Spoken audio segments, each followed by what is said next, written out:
Selamat pagi Bapak Ibu, saudara-saudara, jemaat Tuhan dimanapun saudara berada. Saya senang boleh bertemu lagi dengan Bapak Ibu, khususnya saudara-saudara yang ada di Jemaat Pok Anugerah. Saya bersyukur kita sudah memasuki minggu yang pertama dalam bulan September ini.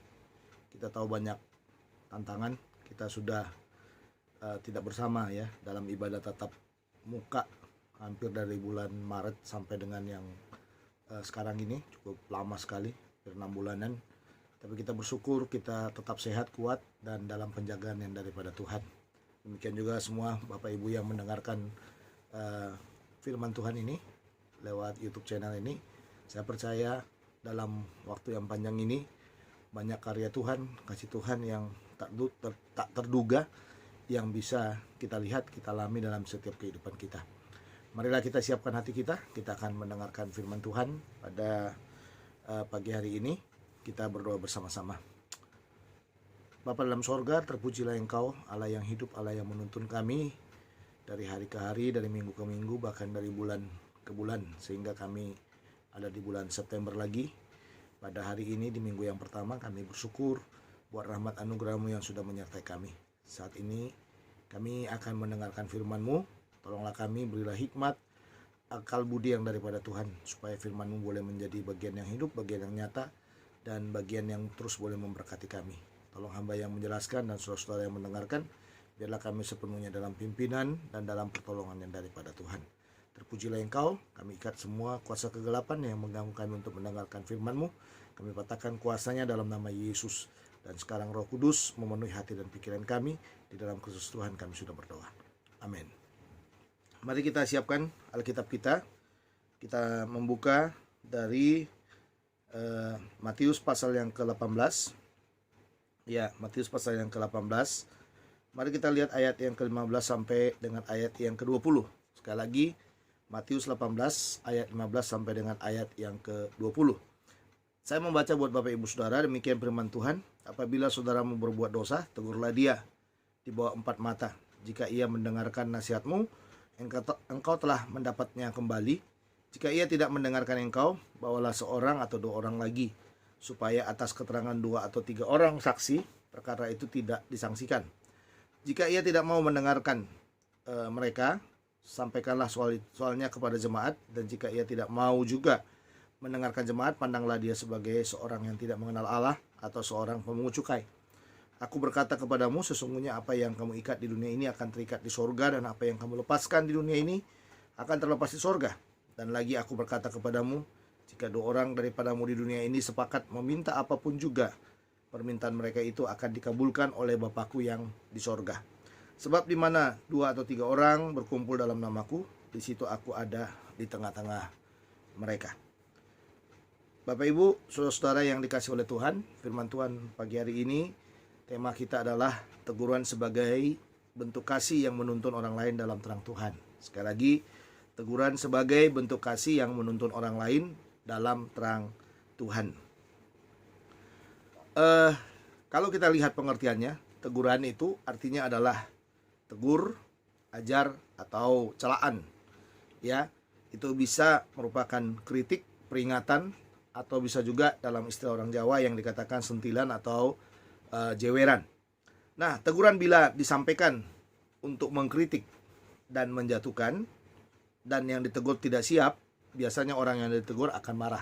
Jadi makanya untuk hal seperti ini jangan sampai saudara kalau mau menegur orang, ya tujuannya adalah untuk menjatuhkan orang itu tidak akan membawa orang kepada perubahan, atau yang namanya kalau dalam bahasa Alkitab dikatakan tidak akan membawa orang kepada yang namanya pertobatan. Nah, tetapi dikatakan lagi, teguran bila disampaikan dengan maksud tertentu yang disebut dengan maksud daging, pasti akhirnya tidak mengenakan dan membawa kepada pertikaian dan sakit hati. Jadi kalau ada maksud-maksud daging di sana, tadi kritik ya, kritik menjatuhkan, itu pun jadi masalah. Tapi kalau ada keinginan-keinginan tertentu yang disebut dengan keinginan daging, maksud tertentu, nah ini juga akan membawa kepada pertikaian dan sakit hati. Ya, jadi kita bisa melihat kebencian yang akan muncul di sana. Ya, kebencian, sakit hati yang akan muncul di sana. Nah, Tuhan Yesus mengajarkan dalam konteks kita, Ya, teguran itu seharusnya dilakukan di dalam kasih. Ya, teguran dalam Matius pasal 18 yang kita lihat dalam ayat yang kita baca tadi dari ayat 15 sampai dengan ayat 20 itu dikatakan di dalam ayat 15, apabila saudaramu berbuat dosa. Nah, ini kata kuncinya. Jadi teguran yang disebutkan oleh Tuhan dalam bagian ini adalah teguran terhadap mereka yang berbuat dosa. Ini tidak bicara kinerja yang lain ya, tidak bicara kinerja yang lain, tidak bicara evaluasi sebuah pekerjaan, tidak, tetapi ini berkaitan dengan sebuah kesalahan atau dosa yang dilakukan oleh saudara seiman, ya, saudara seiman, dan kita dikatakan wajib untuk menegurnya. Dan kalaupun itu pun, kalau kita tahu bahwa yang dilakukan itu adalah sesuatu yang berdasarkan fakta yang real. Jadi dia berdosa dengan fakta yang real. Nah, hal-hal seperti itulah yang seharusnya kita tegur.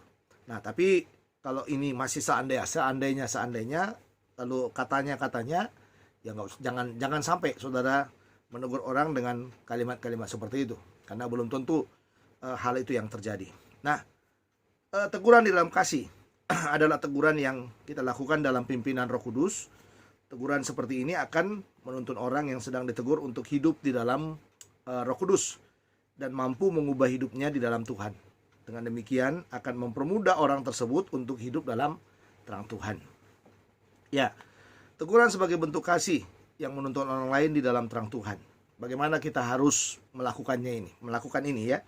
Jadi teguran sebagai bentuk kasih yang menuntun orang lain dalam terang Tuhan. Bagaimana kita harus melakukannya? Nah, dalam pembacaan kita dalam Alkitab kita ada dua prinsip yang harus kita pegang. Yang pertama adalah dikatakan dalam ayat 15 sampai 17. Lakukan dengan prinsip kasih. Artinya begini, kalau orang yang menegur dengan prinsip kasih, dia memperhatikan ya teguran yang dia sampaikan itu, apakah itu benar, apakah itu sudah sesuai, ya, apakah itu benar-benar dilakukan oleh orang tersebut. Jadi dia tidak akan sembarang untuk menegur, ya, tidak sembarang untuk menegur. Nah, itu sebabnya kalau sudah melihat dalam ayat 15 sampai 17 dijelaskan di sana, saya baca sekali lagi supaya jelas ya Bapak Ibu, ayat 15 sampai 17. Demikian firman Tuhan. Ya, apabila saudaramu berbuat dosa, tegurlah dia di bawah 4 mata.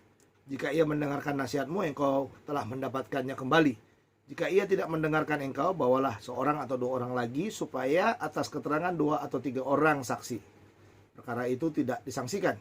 Jika ia tidak mau mendengarkan mereka, sampaikanlah soalnya kepada jemaat.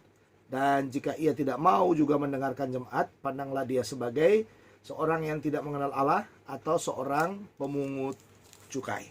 Ya, saya melihat ada 3 langkah. Ya, jadi teguran yang bersifat kasih itu dalam bagian ini sebenarnya dijelaskan kepada kita ada 4 langkah. Yang pertama adalah tegur 4 mata, berarti berdua. Jadi kalau saya melihat teman saya berdosa, jadi saya dengan teman saya yang berdosa itu, ya, tegur 4 mata katanya. Ini prinsip kasih. Kenapa harus 4 mata, saudara?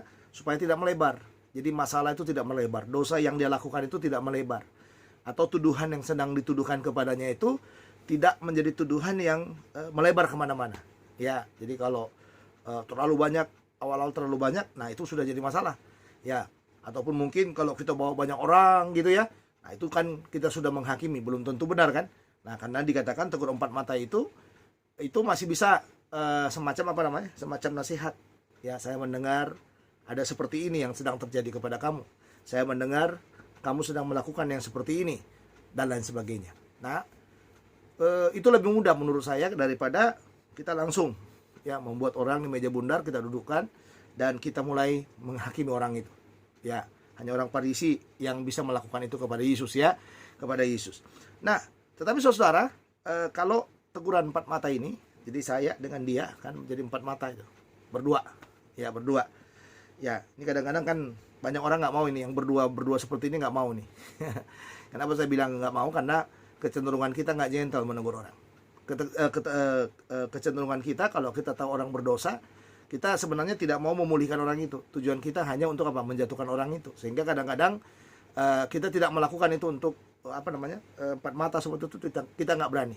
Karena bagi kita kalau orang sudah berdosa, ya udahlah, biarlah dia jatuh, biarlah dia terperangkap dengan kejatuhannya, dan biarlah dia menjadi orang yang tidak bisa bangkit lagi. Nah itu maunya kita ya, apalagi kalau kita dengar dia jatuh, apalagi kalau pendeta hamba Tuhan jatuh ya, kadang-kadang kita susah untuk menasihati empat mata ya. Karena apa? Karena kalau kita tahu udah jatuh ya udahlah, biarlah terperangkap dia di sana, biarlah dia hancur. Dia juga tahu firman, kenapa dia melakukan pelanggaran-pelanggaran seperti itu. Nah ini kadang-kadang yang menjadi senjata banyak orang, sehingga banyak hamba Tuhan jatuh ya udah ya, pada waktu dia jatuh dia tidak bisa bangkit lagi. Atau kadang-kadang juga teman-teman kita, teman seiman kita juga kadang-kadang seperti itu ya. Kenapa orang sukar bertobat? Ya kata kuncinya seperti itu ya, karena kita menasihati orang, menegur orang itu tidak dengan empat mata awalnya. Kita sudah lebih banyak menghakimi, lebih banyak menegur dengan apa? Dengan keinginan-keinginan daging tadi ya, dengan keinginan-keinginan daging ya. Apalagi kalau selama perjalanan sebelum dia berdosa kita gak suka terhadap orang itu, wah kita akan lebih leluasa untuk menegurnya. Dengan habis-habisan kita akan menyikat orang itu. Nah itu yang dikatakan, jadi tegur dengan empat mata. Tapi saudara diberi langkah yang kedua, step yang kedua, kalau dia nggak mau mendengar katanya. Nah ini dia, kadang-kadang kan memang banyak orang ngeyel katanya ya, udah jelas dia berdosa, kita baik-baik menasihati, tapi nggak mau mendengar juga. Dikatakan bahwa 1-2 orang saksi ya, jadi bisa jadi 6 mata, atau bisa dikatakan bisa jadi 8 mata ya, 1-2 ya, 1-2, atau sekarang udah datang 3 orang dengan dia jadi 4 ya. Tujuannya dikatakan di dalam ayat yang ke 17 itu, ayat 16 itu, jika ia tidak mendengarkan engkau, bawalah seorang atau 2 orang lagi, supaya atas keterangan 2 atau 3 orang saksi perkara itu tidak disangsikan. Nah ternyata yang dibawa saksi ini adalah mereka yang tahu masalahnya ya, tahu dosa yang sedang dilakukan orang itu. Nah orang itu yang dibawa, jadi jangan bawa juga orang yang nggak ngerti apa-apa gitu ya. Kalau yang kita bawa orang nggak ngerti apa-apa itu merunyamkan gitu. Nah tapi kalau yang kita bawa itu adalah orang yang mengerti kasusnya ya, ini dikatakan bawa 1-2 orang saksi yang tahu masalah itu ya. Jadi kalau orang itu saksi yang kita bawa itu tahu masalahnya, nah itu dia ya, itu akan mempermudah apa?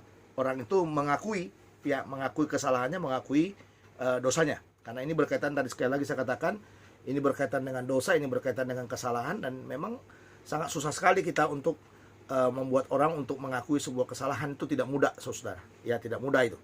Nah tetapi saudara yang berikutnya yang dikatakan di dalam bagian itu ya, ada kata kunci lagi, tidak mau mendengar. Tidak mau dengar, baru dikatakan bawa kepada jemaat. Ya, bawa kepada jemaat. Nah, jadi udah lebih banyak orang gitu ya. Nah, dan jemaat-jemaat yang hadir itu mungkin tahu banget kasusnya, tahu banget persoalannya gitu. Makanya dikatakan bawa kepada jemaat. Nah, tetapi saudara di sini juga ditekankan, ya, diulang lagi, ada pengulangan kata tidak mau dengar katanya. Tidak mau dengar lagi, ya sudah. Pandang sebagai orang yang tidak mengenal Allah, atau yang disebut dengan pemungut cukai. Dalam arti ya sudah, orang ini memang orang nggak bener gitu ya.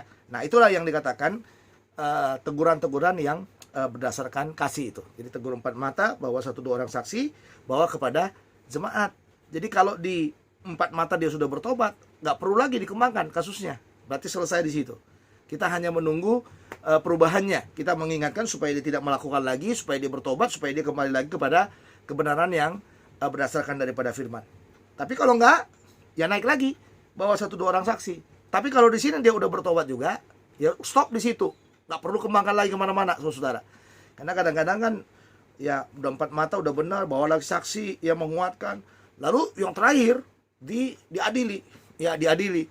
Dan pada waktu diadili itu, nah disitulah biasanya saudara muncul yang namanya apa?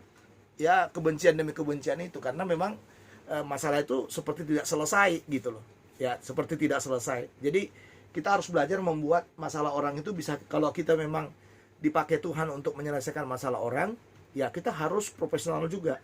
Jadi kalau 4 mata sudah selesai, udah cukup di situ saja. Tapi kalau enggak, ya naikkan, bawa saksi lagi untuk memperkuat apa yang sedang kita tuduhkan kepadanya. Ya kita katakanlah kita tuduhkan, karena memang udah real kok. Misalnya kalau udah real kesalahan itu, udah benar kesalahan yang dia lakukan itu, ya memang sama, udah kita tuduhkan kepada orang itu. Nah jadi nggak bisa juga udah ada saksi nggak bertobat juga. Nah ini barulah dikatakan bawa kepada jemaat. Tapi di sini pun juga mungkin dia akan membantah juga, ya mungkin dia akan membantah juga. Nah, kalau di dalam bagian ini dia membantah juga, inilah yang dikatakan ya, yang dikatakan oleh firman Tuhan pagi hari ini. Ya, kalau nggak mau dengar juga katanya, udah dibawa kepada jemaat, makanya anggaplah dia sebagai orang yang tidak mengenal Allah atau pemungut cukai. Kalau orang mengenal Allah, ya, teguran 4 mata itu sebenarnya itu sudah sesuatu hal yang apa? Yang menyentuh hati. Ya, teguran 4 mata itu sudah sesuatu yang menyentuh hati. Apalagi yang datang itu adalah orang yang mengasihinya. Ya, orang yang mengasihinya, orang yang tidak pernah bersangkut paut masalah kepada orang itu yang diutus untuk datang, saudara. Saya rasa itu sesuatu hal yang akan menggugah hati orang itu untuk apa? Untuk segera meninggalkan kesalahan dan dia bisa bertobat dari semua dosa yang dia lakukan. Jadi, mari kita belajar. Ya, belajarlah menegur orang dimulai dengan konsep yang dikatakan tadi, 4 mata, bawa saksi, dan bawa kepada jemaat. Itu yang namanya teguran dengan prinsip kasih. Jadi jangan duniawi lah. Ya, kalau kita menegur orang, apalagi kalau kita tahu orang itu berdosa, ya jangan duniawi. Melakukannya jangan duniawi. Karena kalau kita melakukannya duniawi, itu yang saya katakan tadi. Ya, itu akan membawa orang kepada kebencian, sakit hati, kekecewaan, yang pada akhirnya membuat orang itu tidak lagi menjadi orang Kristen yang setia kepada Tuhan. Nah, lalu yang kedua, saudara. Yang kedua, tadi dikatakan dalam bagian ini, teguran sebagai bentuk kasih yang menuntun orang dalam terang Tuhan. Bagaimana kita harus melakukannya? Ya, yang tadi saya katakan ada 2 prinsip yang harus kita lakukan. Yang pertama, lakukan dengan prinsip kasih. Lalu yang kedua dikatakan lakukan dengan otoritas rohani. Ya, lakukan dengan otoritas rohani. Nah, itu dikatakan dalam ayat 18 sampai dengan ayat yang ke-20. Aku berkata kepadamu, sesungguhnya apa yang kamu ikat di dunia ini akan terikat di sorga, dan apa yang kamu lepaskan di dunia ini akan terlepas di sorga. Dan lagi aku berkata kepadamu, jika 2 orang daripadamu di dunia ini sepakat meminta apapun juga, permintaan mereka itu akan dikabulkan oleh Bapakku yang di sorga. Sebab di mana 2 atau 3 orang berkumpul dalam namaku, di situ aku ada di tengah-tengah mereka. Ya, kadang-kadang konteks ini digunakan untuk peperangan rohani, kadang-kadang konteks ini digunakan juga untuk doa dan lain sebagainya. Nah, tapi konteks ini sebenarnya satu kesatuan ya. Satu kesatuan dengan ayat 15 tadi, yaitu apabila saudaramu berbuat dosa. Jadi dalam arti ini ayat 18 sampai 20 ini berkenaan dengan apa? Dengan teguran yang kita lakukan kepada orang yang sedang berdosa. Nah, ternyata saudara, bagian yang kedua ayat 18 sampai 20 ini ya kita diminta untuk melakukannya dengan apa? Dengan otoritas rohani. Artinya begini, kita melakukan teguran itu bukan dengan kedagingan, bukan dengan maunya supaya dia jatuh. Ya, kita melakukan itu bukan supaya dia terperosok, kita melakukan itu bukan dengan tujuan supaya dia hancur, tapi dia melakukan itu supaya dia melakukan perbaikan dalam hidupnya. Ya, supaya dia benar-benar kembali lagi kepada Tuhan, ya dia bisa melayani Tuhan dan dia bisa mengasihi Tuhan. Nah, ternyata saudara-saudara, yang saya lihat dalam bagian ini, ya dalam ayat 18 sampai 20 itu, otoritas rohani yang kita lakukan dalam menasihati seseorang itu ada 3 otoritasnya. Yang pertama adalah otoritas perkataan. Ayat 18 itu. Nah, itu yang dikatakan kalau kita bandingkan itu muncul waktu Tuhan Yesus mau menasihati Petrus, yang dikatakan apa yang kamu ikat di dunia ini akan terikat di sorga, dan apa yang kamu lepaskan di dunia ini akan terlepas di sorga. Ya, tapi lihat ayat 18, di atas batu karang ini aku akan membangun jemaatku. Ya, membangun jemaatku. Saya sudah katakan kepada saudara, otoritas perkataan ini adalah otoritas yang diberikan oleh Tuhan kepada siapa? Kepada gereja. Gereja itu siapa? Orang percaya. Orang percaya itu siapa? Saya dan saudara. Jadi, waktu kita melakukan teguran kepada orang yang berdosa itu, sebenarnya ada otoritas rohani di sana, ada otoritas ilahi di sana. Ya, otoritas rohani itu berkaitan dengan apa? Otoritas perkataan. Jadi, teguran yang kita lepaskan itu, ya itu akan, kalau seandainya direspon dengan baik, itu akan terlepas di sana. Ya, jadi makanya dibilang apa yang kamu ikat di dunia ini akan terikat di surga, apa yang kamu lepaskan di dunia ini akan terlepas di surga. Nah, jadi kita dituntun dalam bagian ini, saudara, sebenarnya untuk benarlah dengan perkataanmu. Yang ditegur juga benar juga dengan perkataannya. Ya, makanya ini yang dikatakan oleh Yesus, katakanlah iya di atas iya, tidak di atas tidak. Nah, ini yang namanya otoritas perkataan. Ya, kalau kita berbelat-belit, kalau kita berusaha berapologet, kita berusaha untuk membela diri. Nah, apalagi pembelaan diri itu hanya untuk supaya kita tidak tertuduh, supaya kita tidak dijatuhkan, supaya vonis tidak dilakukan kepada kita. Saudara, sebenarnya itu yang dikatakan oleh Tuhan. Selebihnya dari iblis, dari setan. Ya, jadi yang Tuhan mau, kalau memang kita berdosa, yang Tuhan mau akui dosanya. Ya, kalau kita memang sedang jatuh, akui kejatuhannya. Ya, itu yang Tuhan mau dari kita. Itu yang dikatakan otoritas perkataan di sini. Lakukanlah dengan otoritas rohani. Otoritas rohani kita itu berkaitan dengan otoritas apa? Perkataan di mulutnya harus kuat. Makanya mulut kita ini pakailah untuk apa? Untuk memuji Tuhan, untuk mempermuliakan Tuhan, supaya perkataan-perkataan yang keluar dari mulut ini berotoritas. Ya kan? Tapi kalau mulut kita ini kita gunakan untuk hal-hal yang duniawi, untuk mengatakan hal-hal yang duniawi, yang tidak membangun, yang menyakitkan, yang mengecewakan, dan sebagainya, saudara, apapun yang kita lepaskan dari mulut kita ini tidak akan pernah menyentuh hati orang. Ya kan? Kenapa? Karena orang akan berkata begini, udah biasa, mulutnya udah kayak gitu, katanya gitu. Ya, apalagi kalau pas orang itu berdosa, menurut kalau aja gitu, kamu aja gitu, ya, dan lain sebagainya. Jadi otoritas perkataan. Ini yang pertama, saudara, otoritas perkataan. Yang kedua adalah otoritas kesepakatan, ayat 19. Dan lagi aku berkata kepadamu, jika dua orang daripadamu di dunia ini sepakat meminta apapun juga permintaan mereka, itu akan dikabulkan oleh Bapamu di sorga. Nah, jadi otoritas kesepakatan ini bagaimana? Kalau seandainya waktu dia dinasihati, waktu dia ditegur, dia bertobat, lalu sepakat, misalnya saya datang kepada orang yang berdosa, atau orang berdosa, atau saya yang berdosa, ada orang yang datang menegur saya, lalu saya mengakui kesalahan demi kesalahan saya, dosa demi dosa saya, lalu kami bersepakat untuk berdoa. Nah, ini dia, saudara. Maka apa yang saya lakukan, apa yang dia lakukan, apa yang saya lakukan, apa yang dia lakukan, ini yang dikatakan dalam bagian ini, kami sepakat meminta pengampunan kepada Tuhan, maka pengampunan itu akan turun di sana. Nah, makanya dikatakan otoritas rohani itu berkaitan dengan apa? Otoritas kesepakatan.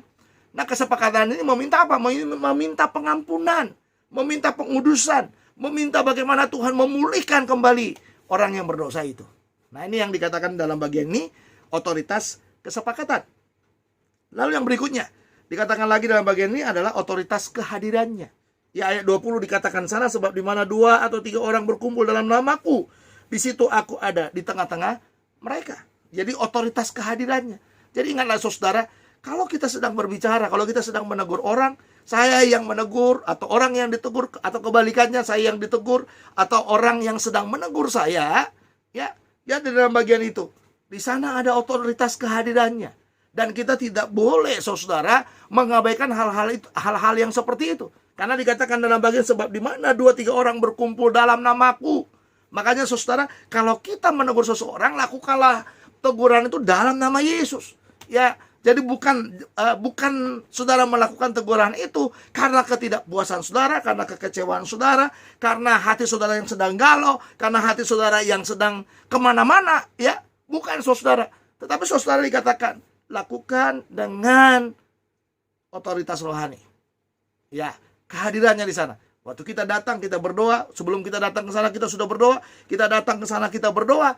Dan saya yakin Roh Kudus akan ada di sana. Roh Kudus akan menolong orang itu. Untuk apa? Untuk bertobat. Bukankah ini yang dilakukan oleh Nabi Nathan kepada Raja Daud itu? Siapa Nathan? Nathan Nabi. Nabi di kalangan orang Israel, saudara.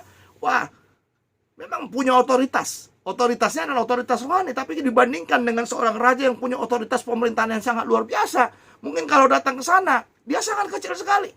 Tapi lihatlah, perkataan demi perkataannya, ilustrasi demi ilustrasi, pendekatan demi pendekatan yang dia lakukan untuk menegur. Masih dalam step, tadi bagian yang pertama, langkah pertama, 4 mata.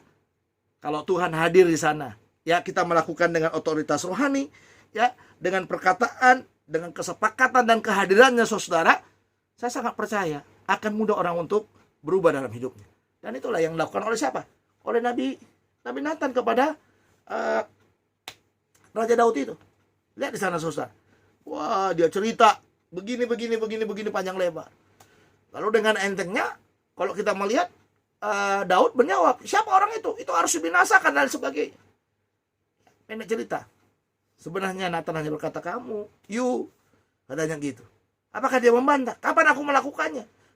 Kapan aku melakukannya? Dia tidak mengatakan seperti itu. Tapi dia katakan, aku telah berdosa kepada Tuhan. Inilah saudara yang saya katakan kepada saudara. Kalau segala sesuatu itu dilakukan dengan kehadiran Tuhan, Tuhan ada di sana, ya teguran itu berdasarkan kasih tadi, ya teguran yang berdasarkan kasih dengan prinsip-prinsip kasih dan atas otoritas rohani akan mempermudah orang untuk kembali kepada Tuhan. Nah, Bapak Ibu, saudara-saudara yang kasih dalam Tuhan, ya teguran sebagai bentuk kasih yang menuntun orang lain dalam terang Tuhan. Bagaimana kita harus melakukannya? Yang pertama, lakukan dengan prinsip kasih. Yang kedua adalah lakukan dengan otoritas rohani. Mari kita berdoa. Bapa dalam sorga, terima kasih buat firman-Mu menteraikan dalam hati kami. Kami tahu tidak mudah menegur dan tidak mudah juga ditegur. Tapi kami percaya ya Tuhan, kalau kami melakukan dengan kasih dan atas otoritas rohani, maka sangat mudah kami untuk melakukannya. Kalau kami yang di posisi untuk menegur, sangat mudah kami untuk menegur. Dan kalau kami di posisi yang ditegur, sangat mudah juga kami ditegur. Kalau semuanya dilakukan dengan prinsip kasih dan dengan prinsip otoritas rohani. Tolong kami Tuhan, supaya kami benar-benar menjadi pelaku firman-Mu. Untuk kami berdosa, biarlah kami terbuka dengan kejatuhan demi kejatuhan. Dan kami berusaha untuk bangkit, bangun lagi bersama dengan Tuhan. Untuk kami dalam kebenaran juga, biarlah kami terus berjalan dalam kebenaran yang daripada Tuhan. Sehingga kami bukanlah orang yang mudah untuk membenarkan diri kami. Karena kami tahu pembenaran itu daripada Tuhan. Dan biarlah kami berjalan dengan pembenaran yang daripada Tuhan itu. Terima kasih buat firman-Mu yang boleh termeterai dalam hati kami hari ini. Kami percaya Roh Kudus menegur kami, menempelak kami. Kalau ada di antara saudara-saudara juga yang sedang jatuh dalam dosa, biarlah Tuhan Kau membangkitkan mereka juga. Membangunkan mereka, supaya mereka tidak lagi berjalan dalam dosa, tapi mereka boleh bangkit dari kejatuhan demi kejatuhan mereka. Terima kasih buat firman-Mu. Biarlah firman-Mu ini termeterai dalam hati dan pikiran kami. Dan berkatilah jemaat-Mu, umat-Mu, apapun yang mereka lakukan, buatlah berhasil, supaya semuanya yang mereka kerjakan untuk hormat dan kemuliaan bagi nama-Mu. Terima kasih Tuhan buat semua kebaikan-Mu dalam Kristus Tuhan kami sudah berdoa. Amin. Baik Bapak Ibu, selamat pagi semuanya. Saya percaya kita kuat, kita sehat, dan kita senantiasa diberkati oleh Tuhan. Tetap semangat, jaga kesehatan, dan terus dalam prinsip-prinsip kebenaran firman Tuhan. Terus memberkati kita. Sampai ketemu lagi minggu depan. Shalom.